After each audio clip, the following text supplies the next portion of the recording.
जी हाँ, सीएससी से एनएसडीएसएल में न्यू पैन कार्ड कैसे बनाएं और एजेंट आईडी फ्री में कैसे लें, वो आज हम बात करेंगे। तो सबसे पहले आ जाते हैं अपने डिजिटल सेवा पोर्टल पे। तो यूज़र आईडी पासवर्ड से हम लोग लॉगिन कर लेंगे और केवाईसी ईयरली किसी ने नहीं करी है तो नीचे वीडियो के डिस्क्रिप्शन में लिंक है, अपनी ईयरली केवाईसी भी कर लें, जिससे आप अपनी आईडी को सुरक्षित कर सकते हैं। जी हाँ, आप सबसे पहले हमें करना है क्या हैगा, एनएसडीएसएल सर्च करना है अपने सर्च बार में। ठीक है, तो एनएसडीएसएल हमने जैसे सर्च किया तो हमारे सामने आ गया एनएसडीएसएल पैन सर्विस। जी हाँ, एनएसडीएसएल के पोर्टल पर लॉगिन करने के लिए हमें क्या करना होगा, सिंपल तरीका है, लॉगिन विद डिजिटल सेवा कनेक्ट पे क्लिक करना है और हमारा एनएसडीएसएल पोर्टल लॉगिन हो जाएगा। बाकी आईडी के लिए मैं अभी आगे आपको बताऊंगा। फिलहाल अभी हमारे पास दो टाइप के पैन कार्ड इसमें आएंगे, एक स्कैन बेस्ड ई साइन और एक ई केवाईसी। तो स्कैन बेस्ड ई साइन में आपको क्या मिलता है, जैसे कि अगर कोई कस्टमर आपसे अगर स्कैन बेस्ड और ई केवाईसी, जी हाँ, दो तरीके के आपको पैन कार्ड मिल जाते हैं। यहाँ पे दोनों में डिफरेंट क्या है वो भी मैं आपको बता देता हूँ। ई केवाईसी आपको नॉर्मली पता होगा कि ई केवाईसी कैसी है कि आधार से ऑटोमेटिक डेटा आपका पैच कर लेता है, जिसमें आपकी फ़ोटो वही आ जाती है और ई साइन भी आपके वही आते हैं। बट अगर कोई कस्टमर आपसे कहता है कि नहीं मुझे फ़ोटो और साइन अपने मैनुअली दूसरे चेंज करने जो आधार कार्ड वाले नहीं है, तो आप फर्स्ट ऑप्शन चूज़ करेंगे स्कैन बेस्ड ई साइन। ठीक है, तो इसमें आप फ़ोटो और सिग्नेचर मैनुअली भी अपलोड कर सकते हैं। ऐसे ही आप पैन करेक्शन वाले में भी जाएंगे, पैन करेक्शन में भी आपको ये दोनों ही बेस मिल जाते हैं। ठीक है, तो स्कैन बेस भी आपको जो मिलता है तो उसमें भी आप फ़ोटो और साइन चेंज कर सकते हैं। ठीक, कस्टमर से आसानी से पूछ सकते हैं कि कस्टमर को फ़ोटो और साइन आधार कार्ड वाले ही चाहिए या चेंज करवाने, तो आप उससे भी चेंज कर सकते हैं। और चलते हैं आगे की तरह अप्लाई करेंगे ई केवाईसी के थ्रू। ठीक है, तो ई केवाईसी पैन कैसे अप्लाई करेंगे आज हम उसके बारे में जानेंगे। नेक्स्ट चलते हैं, नेक्स्ट कभी अगर आपको चाहिए तो scan based e KYC, scan based e sign, तो वो भी हम आपके लिए बना देंगे। तो आज फिलहाल चलेंगे, पहले आप पैन सेलेक्ट कर लेंगे। ठीक है, 49A इंडिविजुअल सेलेक्ट कर लेंगे, वॉच सेलेक्ट कर लेंगे, फिजिकल और ई पैन हमें दोनों चाहिए। नाम एंटर कर लेंगे, डेट ऑफ बर्थ एंटर कर लेंगे। बाकी आपको मोबाइल नंबर और ईमेल आईडी ये चीज़ दोनों देख लेंगे, कस्टमर के जो चालू हो वही आप इसमें एंटर कीजिए। ठीक है, और सबमिट पे क्लिक करेंगे। ठीक है, चलते हैं आगे की तरफ। और नेक्स्ट आप पेमेंट आपको किससे करनी है, तो पेमेंट आपके डिजिटल सेवा वॉलेट से ही होने वाली है। ये हमारे लिए सबसे अच्छा आएगा। आप डिटेल वेरीफाइड कर लेंगे, एक बार चेक कर लेंगे। डिटेल चेक करने के बाद अपने वॉलेट का, अपने सीएससी आईडी का पासवर्ड डालेंगे, पहले वैलिडेट करेंगे और नेक्स्ट अपना वॉलेट का पिन एंटर करेंगे और पे क्लिक कर देंगे। ठीक है, पेमेंट हमारी सक्सेसफुल हो चुकी है। और पेमेंट सक्सेसफुल होने के बाद प्रोसीड टू एनएसडीएसएल पोर्टल पर क्लिक करना है, जिससे हम एनएसडीएसएल के पोर्टल पर रिडायरेक्ट हो जाएंगे। ठीक है, तो हम प्रोसीड टू एनएसडीएसएल पोर्टल पर क्लिक करेंगे। पेमेंट हमारी कर चुकी है, सक्सेसफुल ट्रांजेक्शन भी हो चुकी है। अब बात करते हैं जो एजेंट आईडी के लिए हम बोल रहे थे वो कहाँ से मिलेगी, कैसे मिलेगी। तो उसके लिए आपको देखो रजिस्टर नाउ पे क्लिक करना है सबसे पहले। ठीक है, आप रजिस्टर नाउ पे क्लिक कर देंगे। तो रजिस्टर नाउ पे क्लिक करने के लिए आपको देखो कर दिया आपने, तो वैली की ID, mobile number, email ID, address और यूज़र नेम आपको डाल लेना है। ठीक है, तो आप इस चीज़ पर थोड़ा ध्यान दीजिए कि आप अपना यूज़र नेम डालिए जो आपको मतलब जो पैन कार्ड पे आपको चाहिए रिसिप्ट वगैरह पे। जैसे आपने यूटीआई का, कुछ हमारे दोस्तों ने यूटीआई का बना ही रखा होगा, तो सेम आपको यूज़र नेम बना लेना है, एड्रेस डाल लेना है अपना, और ब्लॉक, सिटी, डिस्ट्रिक्ट, सब डिस्ट्रिक्ट, पिन कोड।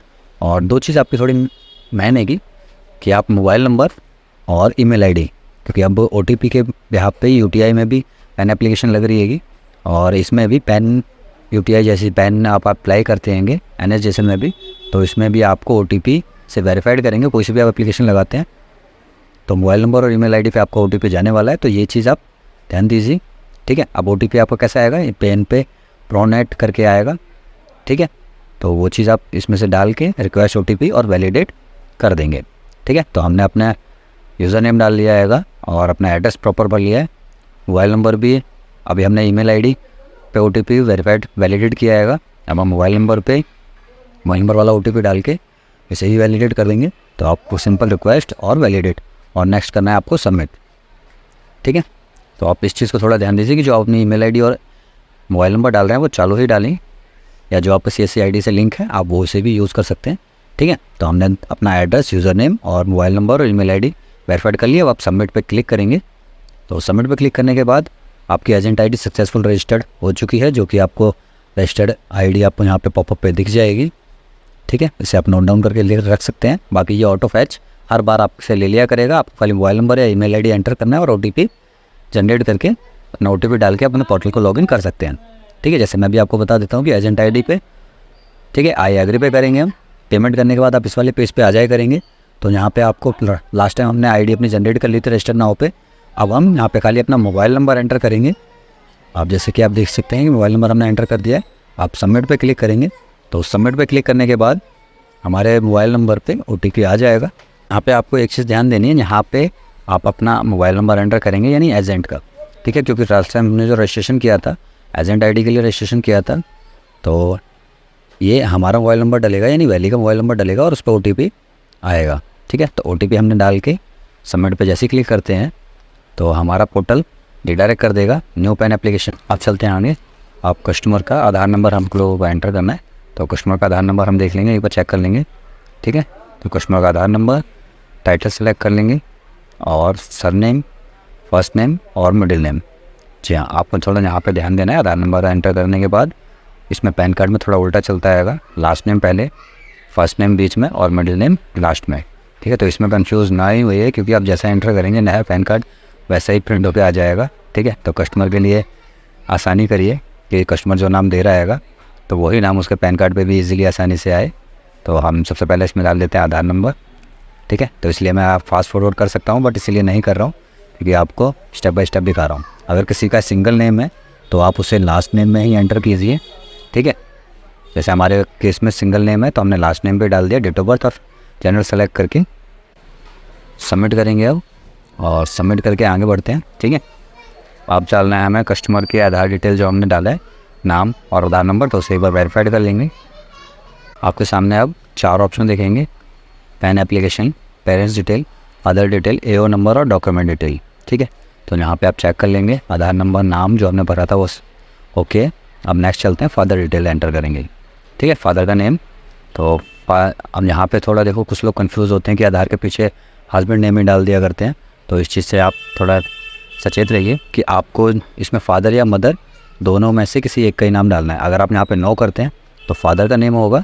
ठीक है, और अगर आप यहाँ पे येस करते हैं, जैसे कुछ सिंगल मदर रहती हैं, डिवोर्स हो जाता है या पेरेंट्स नहीं होते या सिंगल अलग से अपना अंडर लेके रह रही हैं, तो आप येस करेंगे तो वहाँ पे ओनली मदर का ही नेम पैन कार्ड पर प्रिंट होकर आएगा। ठीक है, बट हमारे केस में ऐसा नहीं है, तो हम फादर का नेम नो करेंगे और फादर का नेम इसमें एंटर करेंगे। ठीक है, तो पैन कार्ड पे फादर का नेम ही प्रिंट होके आएगा, तो हम फटाफट फादर का नेम भर लेते हैं।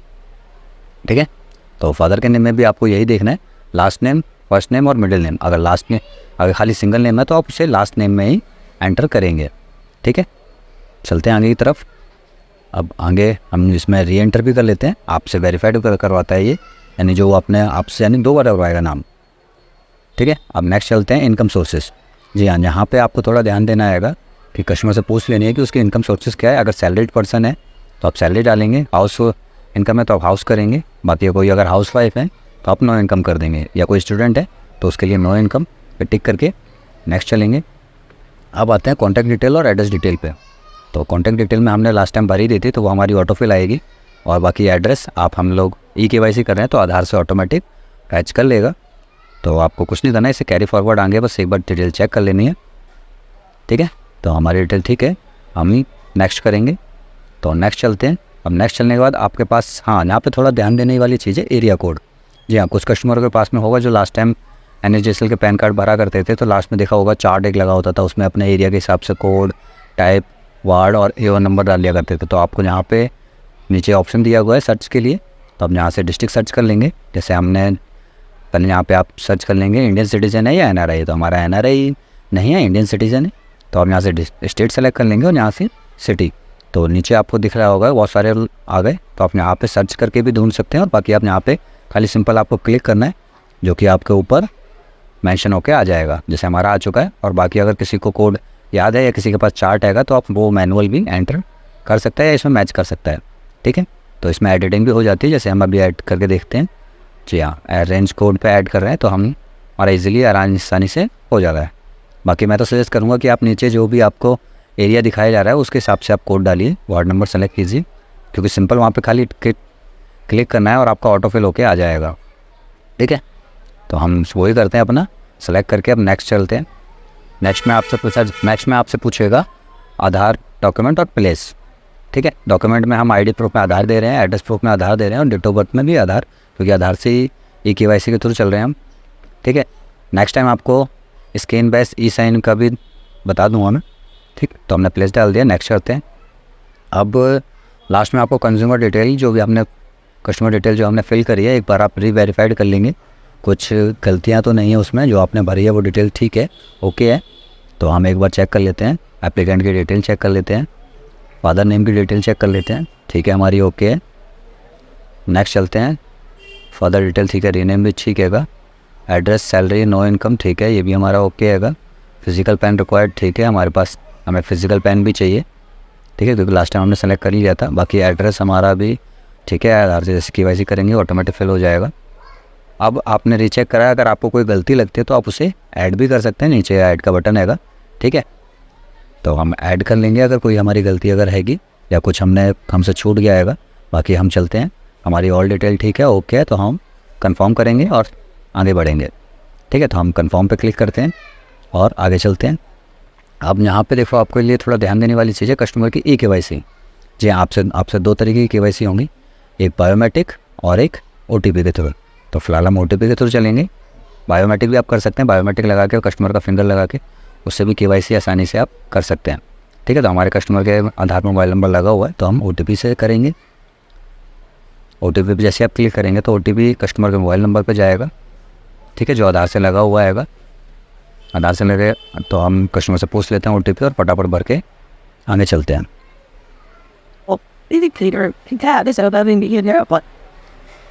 तो कस्टमर से हमारा ओटीपी आ चुका है, तो हम फटाफट इसमें ओटीपी एंटर करेंगे, ठीक है। तो आप ध्यान दीजिए, ये आधार में जो आपका मोबाइल नंबर लिंक है उसी पे जाता है, ठीक है। तो आप सबमिट करेंगे, सबमिट करने के बाद हमारी ये ई-केवाईसी ई-ऑथेंटिकेशन हमारा सक्सेसफुली हो चुका हैगा, ठीक है, जैसा कि आप देख पा रहे हैं। तो आप चलते हैं नेक्स्ट, इस पर ओके करेंगे। अब नेक्स्ट हमें, ठीक है, कस्टमर के एप्लीकेशन फॉर्म अगर आपको डाउनलोड करके रखना है या कस्टमर को दिखाना है तो आप यहाँ पे व्यू डिटेल पे क्लिक कर सकते हैं, ठीक है। अब कुछ कस्टमर का होगा कि यहाँ पे प्रिंट के लिए ऑप्शन नहीं देता है, तो आप आसानी से प्रिंट भी कर सकते हैं, वो भी मैं आपको बता दूंगा। आप पहले एक बार डिटेल चेक कर लेंगे, ठीक है, कि डिटेल आपने जो भरी है वो फिल सही है नहीं है कैसी है। तो हम एक बार डिटेल चेक कर लेते हैं, हमारी डिटेल ओके है, ठीक है, डिटेल हमारी ठीक है, ये भी ठीक है, हमारी ऑल डिटेल ठीक है। तो अब आपको कुछ नहीं करना है, कंप्यूटर में प्रिंट करने के लिए Ctrl+P प्रेस करना हैगा, ठीक है, या प्रिंट कमांड ऊपर बटन होता है उस पर क्लिक करेंगे और यहाँ पे जो आपका प्रिंटर सेलेक्ट है उसकी जगह नीचे आता है सेव टू PDF। तो आप यहाँ पे सेव टू PDF सेलेक्ट करेंगे और सेव पे क्लिक कर लेंगे और जिस भी फोल्डर में आपको रखना हैगा ये सेव करके कस्टमर को भी दे सकते हैं, या प्रिंट करना है तो प्रिंट करके भी कस्टमर को दे सकते हैं। बट बाकी इसकी कोई ज़रूरत नहीं होती है, ये एक रेफरेंस के तौर पे है कि आपने जो डिटेल भरी है वो ठीक है नहीं है, ठीक है। तो आपसे दो बार इन्हें पूछ लिया कि हाँ जी डिटेल ओके है, तो आप चलते हैं OTP बेस्ड ई साइन पे, ठीक। अब नेक्स्ट इस पर करेंगे OTP बेस्ड ई साइन, ठीक है। यहाँ पे भी आपको दो ऑप्शन मिल जाते हैं, OTP और बायोमेट्रिक। तो हम OTP से ही करेंगे। OTP से करने के बाद आपको यहाँ पे पोर्टल पे ले आता है, तो यहाँ पे आपको लैंग्वेज सेलेक्ट कर लेनी है, क्योंकि कस्टमर अलग अलग लैंग्वेज से होता है, तो आप कैसे हिंदी में चाहिए इंग्लिश में चाहिए, तो हमने इंग्लिश सेलेक्ट करिए। और यहाँ पे आप दो चीज़ एंटर कर सकते हैं, आधार नंबर और VDI नंबर। जी हाँ, सभी लोगों को मालूम होगा आधार नंबर 12 अंकों का होता है और VDI नंबर 16 अंकों का, ठीक है। तो आप VDI से भी OTP जनरेट यानी ई साइन कर सकते हैं, ठीक है। तो हम फिलहाल आधार नंबर से करेंगे, ठीक है। तो आधार नंबर हम एंटर कर लेते हैं और सेंड OTP पे क्लिक करेंगे तो कस्टमर के मोबाइल नंबर पे OTP चला जाएगा, ठीक है। यहाँ पे थोड़ा वेट कर लीजिए, क्योंकि कभी कभार OTP जाने में थोड़ा टाइम ले लेता है, यानी आप 30 से 60 सेकंड थोड़ा सा वेट कर सकते हैं। अब हमारे कस्टमर के पास OTP पहुँच चुका हैगा, तो हम वेरीफाई OTP पे क्लिक करेंगे। वेरीफाई पे OTP क्लिक करने के बाद ये हमारा सक्सेसफुली ई साइन भी हो चुका है, ठीक है। आप यहाँ पे डिटेल वेरीफाइड कर लेंगे, आपको एक्नॉलेजमेंट नंबर मिल जाता है, सक्सेसफुल ट्रांजैक्शन मिल जाती है, रिक्वेस्ट नंबर मिल जाता है, आपकी CSC ID आ जाती है और डेट टाइम आपको यहाँ पे आसानी से दी जाता है, ठीक है। तो ये हमारा सक्सेसफुली न्यू पेन अप्लाई हो चुका है। सेम ऐसे ही आप करेक्शन की भी कर सकते हैं, नीचे वीडियो के डिस्क्रिप्शन में आपको लिंक मिल जाएगा, ठीक है। आपकी पेन एप्लीकेशन सक्सेसफुली डन हो चुकी है। इसका आप स्क्रीनशॉट लेके कस्टमर को दे सकते हैं, क्योंकि यही एक्नॉलेजमेंट नंबर है, इससे आप स्टेटस भी आसानी से चेक कर सकते हैं। बाकी आपको ऊपर मिल जाता है ट्रांजैक्शन स्टेटस, ठीक, और एप्लीकेशन डिटेल। मैं आप ये 2 ही लिंक जिसमें ओपन कर रखे हैं, ठीक है। तो आप इससे भी आप एप्लीकेशन डिटेल पे क्लिक करेंगे तो आपको दोनों ऑप्शन मिल जाएंगे, और बाकी ड्राफ्ट एप्लीकेशन का भी, अगर कुछ एप्लीकेशन आपसे रह जाती है तो। बाकी आपको ट्रांजैक्शन देखनी है एप्लीकेशन की, ट्रांजैक्शन स्टेटस कहाँ तक पहुँचा है, क्या पहुँचा है, तो आप ट्रांजैक्शन हिस्ट्री पे क्लिक करेंगे और नीचे आप देख सकते हैं, ठीक है। तो अभी ये दिखा रहा है field verification send to request, ठीक है। हमारी फील्ड वेरिफिकेशन की रिक्वेस्ट जा चुकी है। बाकी आप गूगल पे भी टाइप करेंगे NSDSL पैन कार्ड स्टेटस, तो वहाँ पे भी आप ये एक्नॉलेजमेंट नंबर एंटर करेंगे और अपना स्टेटस जान सकेंगे, ठीक है। फेल ट्रांजेक्शन हमारी अभी कोई सी है नहीं। मिलते हैं अगली वीडियो में। बाकी डिस्क्रिप्शन में आपको बहुत सारी वीडियोस मिल जाएंगे। धन्यवाद।